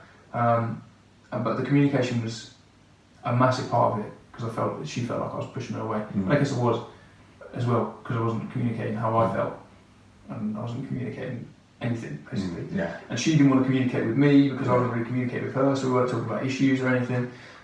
So now we have a very open relationship. If there's an issue, we deal with it there and then. So unfortunately, we're that couple that's bickering like all the time. Just bickering all the time, but we get everything out. We voice everything, and from that, we've realised you accelerate your relationship and your ability to live with one another because you're like, okay, right, I know exactly if I do this, then this is going to have that effect on that person because you're getting that instant feedback from that person. You know, if I'm tapping the bed and she's like, you stop fucking tapping the bed. Okay, don't tap the bed. You know, that's a I'm joking around with that, but that's the kind of thing. If you do this, that's going to affect them in this way because they'll tell me straight away. So then you can just sort of mould and guide your way through your relationship. Versus holding that resentment for like a week, 2 weeks, 3 weeks. 4 years ago you said this. Exactly, Okay. Remember that time you did this, I didn't like that. Well, why didn't you just tell me at the time? I would have done it. So that's good, it's good open communication. Yeah, that's it. I think that's crucial. Crucial. I see a lot of relationships that don't have that and I'm like, you have some bumpy roads up ahead. You can see the disconnect. Because it's not easy living with another person. Because they're another person, they've got another way of looking at life, another way of doing things, they've got that whole history of the way that they were brought up and the way that they do things. Like, for instance, Megan hangs when we moved in together, there was little things like I wanted an upright Hoover, she wanted a down Hoover. Well, I've always had upright Hoovers. Why are you messing with my life like this? I'm laughing because and it's weird because this is a great example of a farm. She puts all the eggshells back in the egg box, and I was like, "Why would you do that? Throw them away. It makes no sense." No, I've started doing that. And when my mum's like, "What are you doing?" And Keith came over, Zane's dad, and came over and goes, "No wonder Zane's putting all the eggs in the egg box because you do it." And it's kind of like those little things that and then they go out. Tea bags. I just put tea bags straight in the bin, but Megan will just sort of keep them, leaving them around, drying out in the sun on the side. Like, I'm not going to use them as those little cynic things you put in the middle of the table. Just put it in the bin and get rid of it. And I do things as well. Obviously, like too many things. I'm sure if you could have a podcast, maybe just saying things that I do. I think I agree with this. There's things co-living is quite hard. And then, so what is your vision for the next 5 years in terms of career and business? The next 5 years are going to be the biggest so far.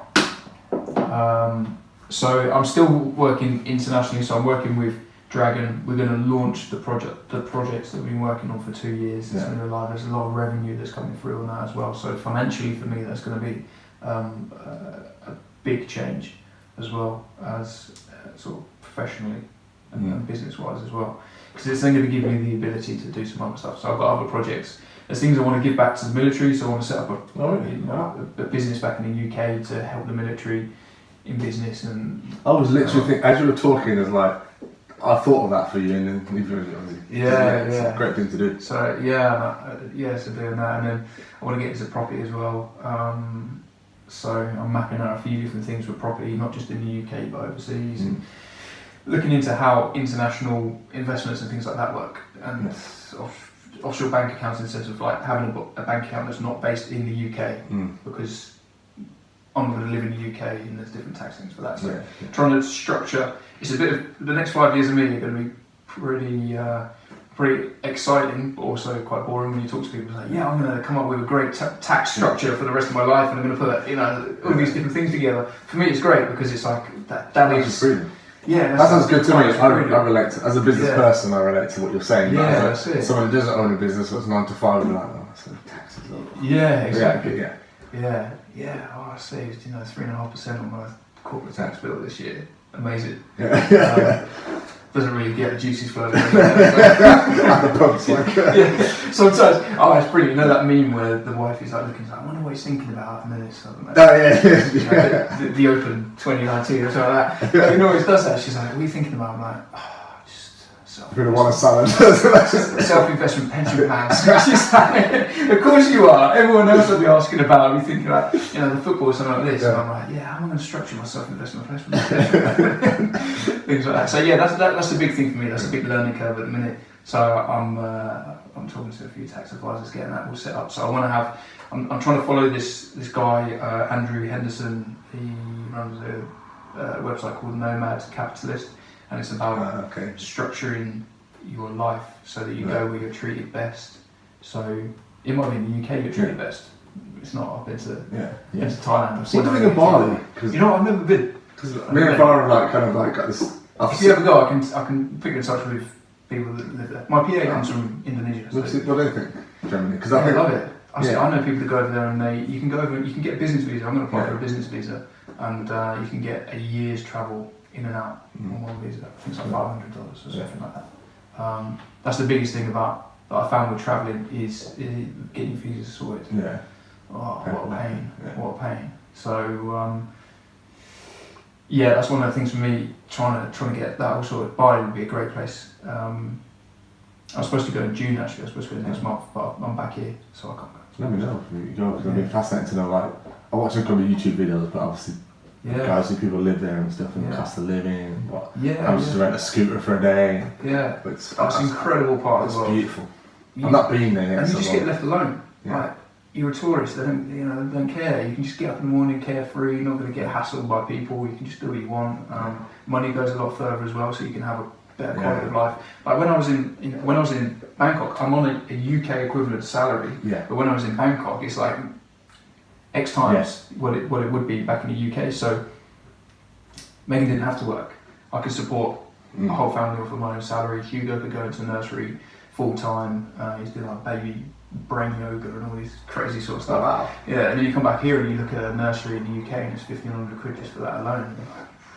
Yeah, like a house in Bali, I think worked out was like, for this equivalent house is like 800 grand or something. Oh yeah, so it's like, it's ridiculous. Yeah, there's places over. Bangkok's getting more expensive because people are realising this, and they're coming in and they're investing. Westerners, they can only lease for like 30 years. They can't have a ground floor apartment, so there are different rules to it. But you could get a brand new, like 2-bed condominium. It's got a gym, it's got a swimming pool, but like 5-star hotel quality. Yeah. You get cleaners every day. You've got gardens. You've got all this going on. There's so much greenery around the place, and then the services that are out there are incredible. So your life is sorted. You might as well be a millionaire in the UK, but you could just be an average earner in the UK, but living like a millionaire in Bangkok for the same price. It's incredible. Yeah, definitely. I don't see myself living there forever. No. I couldn't know that I've been. Yeah, you've seen it. Come back, yeah. You've seen the world. Come back and land in Heathrow and then pay £5.50 for a soggy sandwich. This year, when I was in Vietnam, I struggled to pay more than £4 for a meal. Yeah. And we're eating in top end because there's like a cap. I think because it's communist, there's still a cap on food. So I genuinely couldn't pay more than £4 for a meal. And we were eating in all of these like high society places. Hugo's in there, creating a racket. Nice, proper people in there, and it's incredible lifestyle you can have out there. Amazing, sounds good. Yeah. I like it. And what does financial freedom look like to you? It's a bit like that. Yeah. I guess we can't cover that. Yeah. Just being carefree. When you've got the money coming in and you know that. I was thinking about this as I was cycling over. I was like, if people treated their money like they treated their diets, they'd be alright. Yeah. You've got more coming in than you've got going out, you'd be fine. Like more calories in than you've got calories going out. People can do that easily and do it all day long, get nice and fat. But when it comes to their finances, they've got more going out than they've got coming in. Should reverse it. Get skinny. Skinny bodies, fat wallets. That sounds like a program. Yeah, that's it. You heard it here first, guys. It just backfires. Instead of eating McDonald's, get it wrong. I got the words all the way around. Yeah. I failed. But a great meal. I forget the question now. Financial freedom. So it's that. I think for me, it's going to be going somewhere where I can just have a great lifestyle for myself, but not just because I'm quite minimalistic and quite stoic in the way that I live. Yeah. But I want to be able to pass that on to Hugo. So Hugo can go to whatever school he wants to. If he wants to, like I bought him a glider aeroplane yesterday. Yeah. I can just, if he wants stuff, I can give it to him. Yeah. And the same with Megan. Megan doesn't have to work in Thailand when we're over in Bangkok. She can go and get her hair done, or she can go to the cinema, or just take Hugo out and go for coffee with friends and things like that. So I'm on that lifestyle for them. I don't mind working 12 hours a day. That's not a problem for me. But as long as I can give them what they want. Yeah. I just want to travel. Yeah. Good. And if money wasn't an object, what would you love to do? I'd love to go to the moon. Would you? Yeah, I'd love to go to the moon. If it was an object, get a ticket. Is it Galactic or Galactic? But I think Elon Musk planning to actually land people on the moon? Yeah, I think Yeah, I think that'd be good. I think once you've gone into space and it's not bad. I reckon if you go into space and you see the curve of the Earth and you come back down, you'd be like, I wish I spent a little bit further and go to the moon and see that. I think that would be great.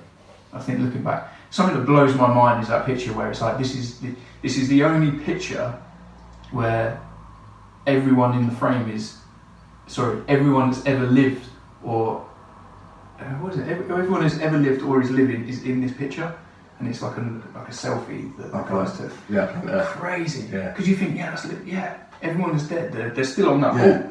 Everyone that's ever existed is in that picture at one time. Oh yeah, I thought about that. It's crazy. And I think to look at that, you'll probably be quite bored when you come back to the UK. Actually, I think if I go to Bangkok and I'll come back to the UK, I'm like, this is shit. Imagine if I go to the moon and then come back to I've got to come back here again. To Jupiter this year. Yeah, that's it. Yeah, Yeah, I'm off again. Swing past long weekend in Mars. Yeah, I think that's what I do. Awesome. Okay, last ending questions. So, who's your biggest inspiration and why?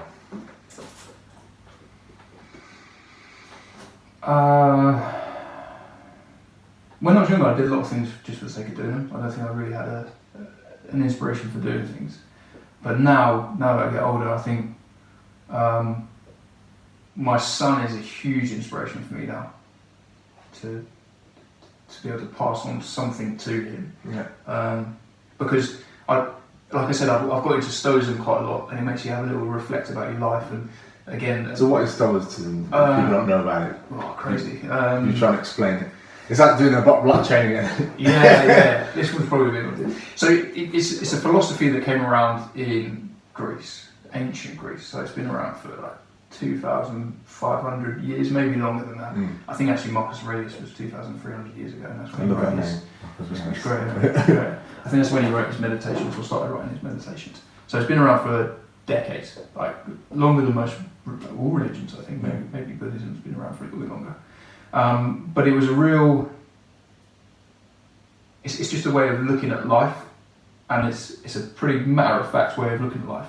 And managing your emotions, not letting your emotions manage you, and how to deal with, what we're saying, like E plus R equals O. So a lot of that. Like I'm reading Epictetus at the minute, the book 1 Discourses, and he says, he recounts his story. And this is the thing I love about it, because it tells you about people as they're living at that time. So you can sort of visualise how people are living, and it turns out that people have had the same problems forever. They still do, Yeah. He talked about material things, and he's talking about like having too many villas and too many cloaks and things like that. Obviously now it's like too many mobile phones, but there's still material things, and they still worry about it, even though it's completely different.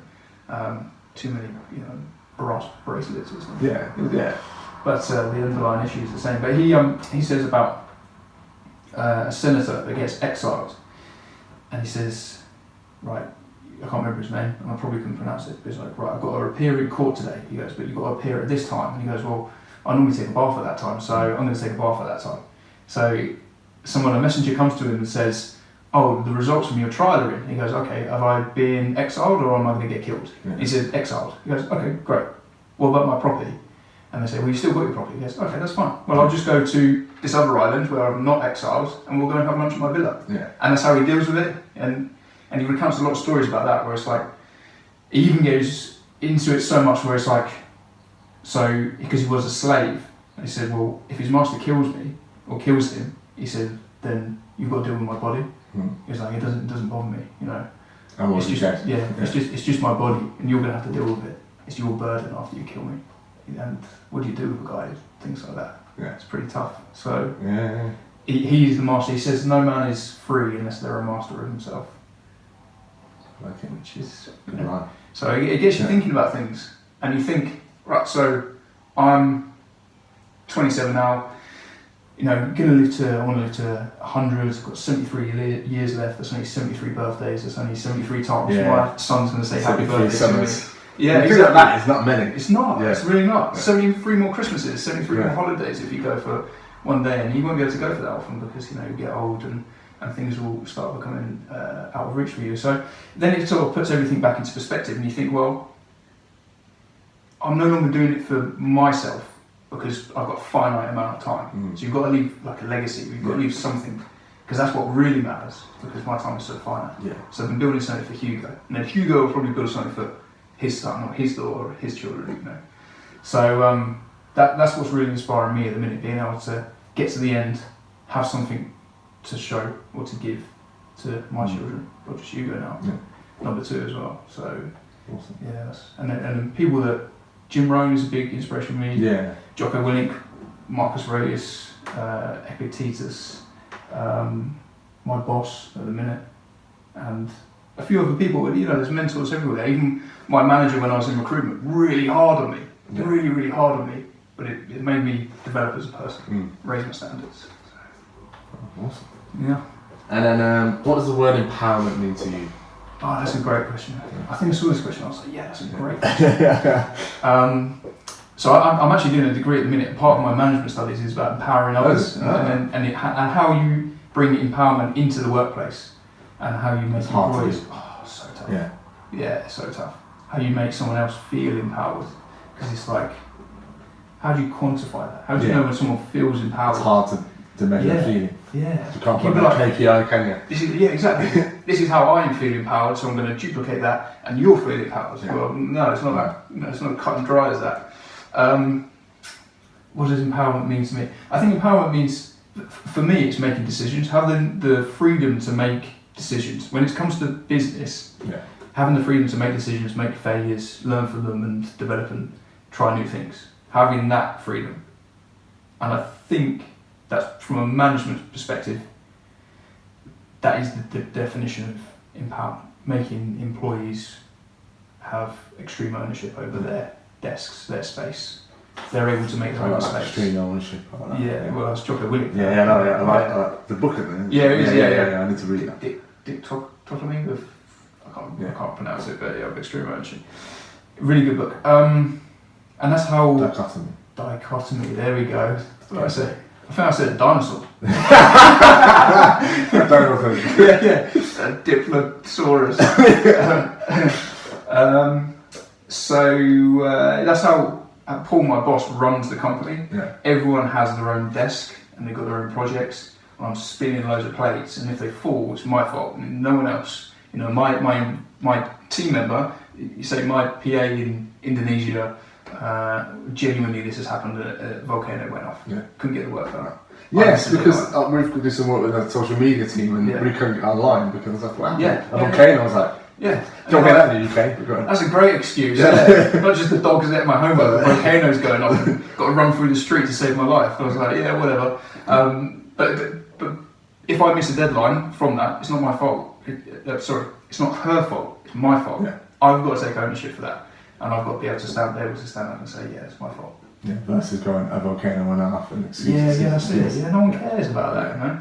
And I think if you start making excuses, people just look at you differently. Whereas Jocko Willick's got a great example of this, and it's where they had a blue on blue. They had a firefight between US and Iraqi soldiers and Navy SEALs. One Iraqi soldier got killed, and then there was an inquiry, and Jocko Willick got up front and he said, "Oh, whose fault is this?" And guys started putting hands up, saying, "Oh yeah, I didn't do this, I did that." And he said, "No, it's not your fault. It's my fault. I'm the leader. It's my fault." Yeah. Individual men might have made a mistake. Yeah. But he's the collective of that. He's the So leader. you've got to put your hand up. That's it. Yeah, got to have courage in your convictions. Is something the Marines teach you. And integrity. If you've done something wrong, put your hand up. Yeah. Get a slap and move on. That's it. Yeah, well, they just want you anyway. Yeah. You do forever and makes it worse. Yeah, that's it. And I think people will respect you more if you can do that. And you're more dependable because you can be like. I think the best when it comes to being an employee or being in business. The real test of someone is how they react to failure. How are they going to react with that, and how are they going to deal with it? And a lot of people will just run away and they'll just withdraw back in themselves. They won't want to go and make failures again. That's the only way they learn. You know, fail forward. You just keep failing, and you'll find the wrong way of doing it. So eventually you'll find the right way. Yeah. You know, that's how we like the room that we're in at the minute. Yeah, no, I think it's yeah, exactly. So. That's empowerment for me, giving people the ability to make their own mistakes and learn from it. Awesome. If you could give one message to all men out there, what would it be and why? So if you get a big speaker, microphone even, I'm just going to say to the whole world, what would you say? So I'd have to use something. It comes off of what Jim Rohn says about to look after yourself. I'll look after me for you, and you look after you for me. But Marcus Aurelius says, a man should stand erect and not be made erect by others, which is a bit of a, you can't really say it now. but the underlying principle of not just a man but anyone, a person should be able to stand up on their own and support themselves and not have to be constantly supported by other people. Being able to have that, what you were saying, being strong, position of strength, so that you can then help other people. Yeah. I think that's what I'd say. Make sure that you're looking after yourself. You're in a position where you're self-supporting, so you can then go out and help other people. Giving that value back. Yeah. So it's all about. That's cool. And how can this platform help you? So any messages or how can I help you? How can the show help you? Oh, there we go. That rolled in nicely, didn't it? Giving the value. How could you help me? Well, something I do want to work on is public speaking. So that'd be a great platform to help with that, public speaking. So what do you want to say? What's your message to them? What message do you want to get out there? What message do I want to get out there? I think, I'm trying to think of the people that would listen to this podcast, your demographic, because I know it's not just about fitness, right? There's a lot of other things that get thrown into the mix now. For my show, it's men 25 to 45 is kind of the age of growth for. So I think every man has got the same opportunity. So if we are going to put it down to men, I think everyone's got the same opportunity, but I think men in particular have got the same opportunity as every other man. And I don't think it really matters your background from where you come from. Like I've met men from all over the world. Like my boss at the minute, he didn't have a particularly great home life, like growing up. He's now multi-millionaire, financially free, could have retired at 30 if he wanted to. I come from a single family, we didn't have much money, didn't really do well in my GCSEs. I've now gone on to get on the road like I said, I could have gone down a very different roads, you know. I know other people. There was an Indian gentleman who owned the hotel that I stayed at in Bangkok. He came from the slums in India. He's now a multi-millionaire. He owns 6 hotels in Bangkok. He does some tailoring for Trump and the Senate over in America. He's got 23 acres in Boston. And I think when you find out about people that have had worse situations than you, it makes you reflect on yourself and you think, well, why can't I do that? Yeah. And I think especially men, early 20s into their 30s, there really is no excuse for you to be able to do anything you want. Mm-hmm. If you want to be an employee, then you can be the best employee ever, and you can reach the goals that you want to. Yeah. There's literally nothing stopping you apart from your own limiting beliefs, and you can control them. You can get over them. So that's the message you want to kind of promote as a platform to other people. Is that back to your idea of helping the ex-military to? Well, I think that's more that there's a lot of knowledge in the military because people are just, like I said, people in the military can be really good at business because of the qualities they learn in the military. Yeah. And I think at the minute it's very fractured. There's a lot of knowledge out there, people aren't sharing it. So there are people in Hong Kong that I know that know how to apply for international patents, they know how to create an international product, they know how to source suppliers from India, and then there might be someone in the Royal Marines or someone in the military in the UK that's like, how do I go about getting an international patent? So you want to be that go-to person? I don't necessarily want to be the go-to person, cool. but I want to create a platform where there is people that can put people in touch with one another, share the knowledge. So a community of people that can share knowledge to help. Yeah, that's it. Yeah, and just because it's like, I think the easiest way to create prosperity in a large group of people is not by redistributing wealth, but redistributing knowledge. Yeah. Knowledge then creates the wealth. So that's what I'm working on. I like it. Really good. Giving back. Love it. Thanks. And where can people find you if anyone wants to get in touch? Well, at the minute, I was thinking about this. I was like, I don't really have anything. My Instagram is probably best, but I genuinely would have to check. I don't even know what it is. So I'm sure I can. Let's have a look. It might just be at Guy Billingham. Just GYBILLINGHAM. Cool. I'm sure I can pass it across. Yes. Guy Billingham. Instagram. Best way to Instagram, that's the best one. Don't really use Facebook, it's too negative. LinkedIn, I'm on LinkedIn as well. Okay. That's a bit more professional. And in the future there'll be other ways, but they're not quite ready yet. Okay, cool. So that's it. Yes, that's it. Awesome. Thank you for being on the show. Cheers. It's amazing. Yeah, I really appreciate it. No, it's great. Let's be having a show. Really good.